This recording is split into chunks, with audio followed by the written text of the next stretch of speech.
wabarakatuh. Waalaikumsalam. Ini kejadian saya sendiri ya belum lama ini lah, awal bulan Juli. Itu ditabrak motor dari belakang waktu lagi pelayanan, berhenti di bus stop 9D di depan Satria Mandala, Arah Tanah Abang. arah Tanah Abang, Jalan Gatot Subroto.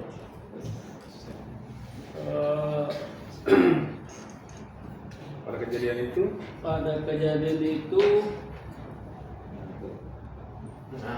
motornya itu pengendaranya ngantuk.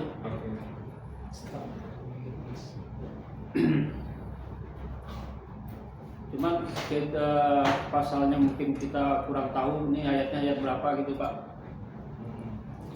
Sedangkan kita berhenti di posisi yang benar adalah bus stop pemberhentian kita dan kita memasang lampu hazard. Dan ada rambu-rambu. Sekian. Juga.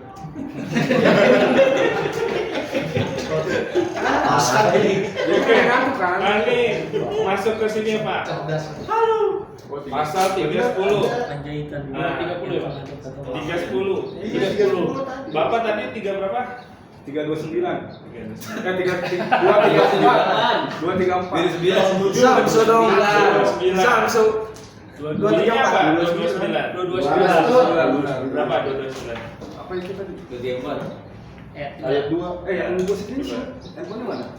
Sebentar, 229 nggak usah, lihat pakai aja. 229. Itu tuh. 229.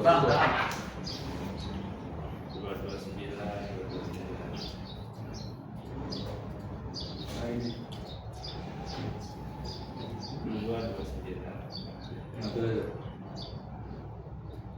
Kecelakaan digolongkan kecelakaan ringan, kecelakaan sedang, kecelakaan berat. Oke, jadi termasuknya kecelakaan apa Pak tadi? Sedang. Sedang, cocok, mantap berarti. Terus dampak hukumnya apa tadi? Lalai.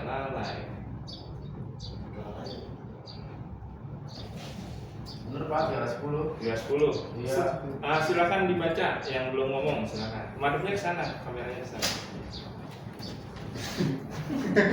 Untuk pasal 310, setiap orang yang mengemudikan kendaraan bermotor yang karena kelalaiannya mengakibatkan kecelakaan lalu lintas dengan kerusakan kendaraan dan atau barang sebagaimana dimaksud dalam pasal 229 ayat 2 dipidana dengan pidana penjara paling lama 6 bulan dan atau denda paling banyak 1 juta rupiah. Nah, nomor 2. Setiap orang yang mengemudikan kendaraan bermotor yang karena kelalaiannya mengakibatkan kecelakaan lalu lintas dengan korban luka ringan dan kerusakan kendaraan dan atau barang sebagaimana yang dimaksud dalam pasal 229 ayat 3 dipidana dengan pidana penjara paling lama 1 tahun dan atau denda paling banyak 2 juta rupiah. Satu lagi ya Pak. Setiap orang yang mengemudikan kendaraan bermotor yang karena kelalaiannya mengakibatkan kecelakaan lalu lintas dengan korban luka berat sebagaimana dimaksud dalam pasal 229 ayat 4 dipidana dengan pidana penjara paling lama 5 tahun dan atau denda paling banyak 10 juta rupiah. Satu lagi yang meninggal. Dalam hal kecelakaan sebagaimana dimaksud pada ayat 3 yang mengakibatkan orang lain meninggal dunia dipidana dengan pidana paling lama 6 bulan 6 tahun dan atau denda paling banyak 12 juta rupiah. Oke, clear ya Pak. Jadi kalau meninggal 6 tahun maksimal ya Pak. Jadi ini bisa kurang. Terus luka berat itu 5 tahun. Terus luka ringan. Luka berat meliputi apa itu Pak? Apa cacat sumur itu Pak? Meninggal. Kita harus cari aturannya. Saya nggak bisa ngomong. Kategori luka berat itu apa? Kategori luka ringan. Jadi nanti pas persidangan pun perlu adanya saksi ahli dari kedokteran. Nah, yang masuk luka berat apa sih Pak? Patah tulang kan, sampai kakinya putus atau seperti apa? Apa nggak bisa diangkat? Apa nggak bisa diangkat? Mata masih nyambung. Saya tahu ya. Jadi ahlinya, tergantung ahlinya. Jadi kalau tadi berarti yang naik motor itu bisa kena masalah, kena penjara 6 bulan maksimal. Berarti yang kena yang naik motor. Yang naik motor, karena yang lalai yang naik motor. Bapak udah sesuai dengan posisinya. SOP. Karena yang naik motor ini lalai, ngantuk tadi kan menurut informasi dari Malah biasanya di lapangan Pak, kalau kita berhubungan dengan motor ya kecelakaan gede kena. Bentar, Sik. Lali ya, jalan. Orang nesu. Itu biasanya kalau kejadian antara mobil atau sama motor ya terutama Yang yang besar nanti. nah, itu biasanya yang disalahin itu yang gede, yang mobil ya yang besar. Nah, itu udah berapa kasus lah teman-teman kita, banyak kejadiannya kayak gitu. Itu gimana Pak? Solusinya? itu tapi selesai di tempat ya? Selesai Enggak tekanan. Enggak kalau ada misalnya udah yang besar yang salah itu selesai di tempat atau persidangan Polisi biasanya. biasanya ada polisi juga, cuma ya itu tetap aja Damai. biarpun ujungnya damai tapi kita tetap selalu disalahkan gitu. Oh. Nah, Jadi kalau menurut undang-undang ini Pak, jadi siapa yang lalai yang disalahkan? Misalkan sama-sama Bapak udah sesuai jalur, terus ada motor robos lampu merah nabrak punya Bapak, ya nggak bisa yang mobil yang disalahkan, yang lalai kan yang motor. Tapi caranya gimana Pas? Jadi harus ada bukti nanti disalahkan. enggak yang punya motor. Motor ya? iya. Soalnya kemarin teman kita juga ada. Jadi Nah, ini kasusnya. motor nabrak mobil kita biarpun lawan arah gitu. Jadi jalannya dia itu nyebrang ke jalan kita gitu, tapi tetap aja kita yang salah. Orangnya nyampe meninggal sih. Tapi ya itu kita ngomongnya tetap salah gitu. Jadi kalau lalai Pak harus walaupun orang yang meninggal kalau menurut aturan ya Pak ya. Ini kan menurut aturan itu ibaratnya saklek A B B. Tapi kalau tadi kan mungkin sifatnya sosialis, humanis ataupun toleransi mungkin ya Pak ya. Kalau kejadian lawan itu motor lawan arah kayak gitu terus nabrak kayak gitu, otomatis yang kelalaiannya itu yang mobil apa yang motor itu? Motor kan? Iya. Tapi yang sering ya teman-teman kita itu kitanya yang disalahin. Lalu jadi kesakitan. Iya, ya kan benar kan? Itu yang kita alami di jalanan. Nah, Tapi Bapak habis itu selesai kan Pak, maksudnya nggak Selesai. masuk penjara atau apa? enggak sih, cuma kan ya itu Minta ada Bapak aja. Tapi kalau sesuai Lanjutannya. dengan aturan Bapak itu bisa melawan dengan aturan ini. itu. Tapi instansi kalau- kita kadang punya ini sendiri Pak, punya apa? Ini sebentar, mantap ya. Kalau saya nanti ngambil Ini contoh kasus ini. ini real lapangan ini, lapangan. Nah, kayak kita sendiri kan kita biasa berujuk ke pasal 310 nih.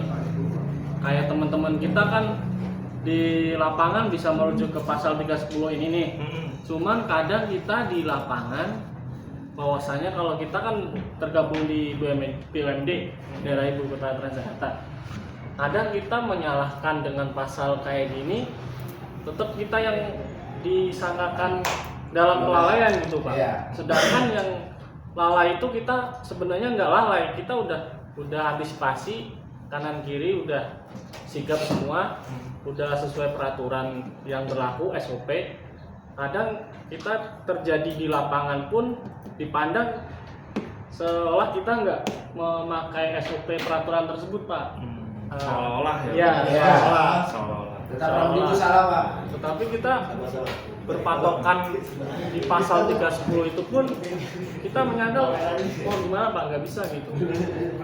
Untuk kedepannya apakah kita harus memakai pasal 310 ini buat landasan kita sebagai pramudi di lapangan, apa ada yang lain gitu Pak? Iya, oke. Merujuk ke yang lain.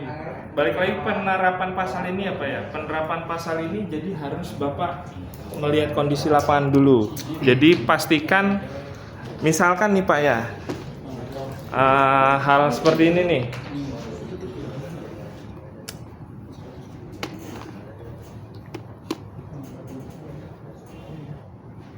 Bapak kalau masuk, maaf kalau misalnya jadi perkara terus masuk polisi kan kemungkinan sudah masuk susah keluar ya Pak? Iya. Iya nggak? Nah, Bapak harus menghitung, Pak. Yang namanya kecelakaan itu kira-kira bisa diatasi di tempat atau ya biasa ya Pak, Bapak mungkin lebih paham ya, bisa diatasi di tempat mungkin dengan kata-kata, mungkin dengan kata-kata maaf cukup atau lebih dari maaf. Tapi kalau Bapak kiranya misalkan ditabrak terus habis satu mobil, saya 100 juta, Bapak perlu memperhitungkan ini. Nah, tergantung kerugiannya. Pengaplikasian ini juga pas waktu sidang juga belum Bapak bawa KBH-nya, pengacara. Terus belum lagi Bapak tekanan dari tapi pas waktu di masyarakat ya Bapak iya aja pasti. Orang nggak ada yang paham hukum juga ya. Ada masyarakat Pak, Bapak nabrak saya, ini nggak sesuai pasal, jangan gitu juga. Nggak nyambung Orangnya juga nggak ngerti gitu. Oke, apa gimana baiknya? Dia tergantung. Pas saya nggak mau tahu, pokoknya saya ganti motor saya NMAX terbaru gitu kan, 30 juta. Oh ya Pak, sebentar ya Pak, Bapak atur. Mungkin Bapak bisa ke kantor polisi kalau gitu. Nah iya Pak, nanti kita turutin. Nah, kita ke kantor polisi. Nah, daripada keluar hilang NMAX 1, mendingan mungkin di kantor polisi gratis atau gimana? Paling oknum ya Pak. Nah jadi dalam pasal ini, tapi Bapak tahu terkadang Pak, kita benar belum tentu harus menang. Kita tahu dulu posisi kita seperti apa, kondisi kita seperti apa. Kita kadang-kadang benar, orang lain salah, yang orang lain yang ngotot. Tapi kita tahu kita benar, kita tergantung. Dia merasa salah tapi merasa benar itu karena mungkin di lingkungan dia, di kelompoknya dia. Tapi kita kan di kelompoknya pas kebetulan kita lagi di celaka di tempatnya dia kan. Tapi kalau udah di tempatnya netral, barulah aduan gue. Tapi kalau jangan di situ. Jadi Bapak harus tahu situasi dan kondisi ya. Nyambung kalau apalagi udah emosi. Baru nanti Bapak kalau udah tahu posisi Bapak, baru bergaining atau nilai tawar lah.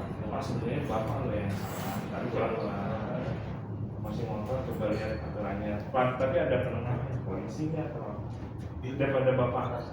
Tapi harus diperhitungkan. Misalkan nabrak itu ternyata dia Pak uang pijit aja 50.000, ya udah 50.000 misalkan ya Pak. Kalau enggak minta maaf aja Pak, minta maaf. Kok nggak bisa maaf dari 50.000? Misalkan gitu. Ya maaf Kan kadang-kadang nggak ada maaf apa, udah tahu dia yang salah, dia yang marah kan? Iya, seringnya kejadiannya kayak gitu. Jadi kalau udah masuk ke kantor polisi takutnya panjang urusan. Iya, biasanya sih kayak gitu kalau udah masuk ya. Pasti iya. Panjang. Jadi harus tahu biasanya Pak, kan tapi di aturan sih gratis ya Pak pelayanan masyarakat. Nah, jadi Bapak harus tahu kondisi, ya itu pintar-pintar Bapak lah. Tapi Bapak tahu benar, tapi ya harus ngalah kan karena demi sesuatu hal yang lebih besar lagi yang keluar, gitu. Oke.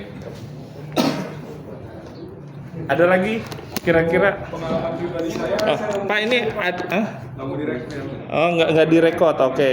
Tutup dulu. Sekian. Itu mati itu Pak. Nah, tutup. Ya, untuk perkaranya Bapak Azirman semoga cepat selesai, dan kalau belum selesai, kalau udah selesai ya insya Allah depannya lebih baik dapat. Oke. Amin. Sekian. Sekian, terima kasih. Wassalamualaikum warahmatullahi wabarakatuh. Oke, tepuk tangan teman.